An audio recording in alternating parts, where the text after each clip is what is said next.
इस भी मैंने कर गया. Okay, look at here.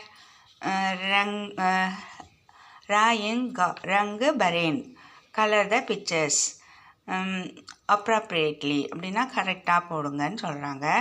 இப்போ நம்ம என்ன பண்ணுறோன்னா, இங்கே முதல்ல பிக்சர்ஸ் என்ன கொடுத்துருக்காங்கன்னு we can see. First one parrot, mango, கர்கோஷ், ரோஸ், ட்ரீ, ஆப்பிள். இங்கே சி, அதாவது ஓஷன், சி சொல்லுவோம்ல, கடல் கொடுத்துருக்காங்க. இப்போ நம்மளுக்கு appropriate colour we know already. parrot ஹரா கலர், பீக் வித் பீக் வந்து ரெட் கலர். பச்சை கிளி பச்சையாக தான் இருக்கும், மூக்கு வந்து சிகப்பாக இருக்கும் பீக்கு. மேங்கோ வந்துட்டு எல்லோ கலர் கொடுக்கணும். இது வந்துட்டு நம்மளுக்கு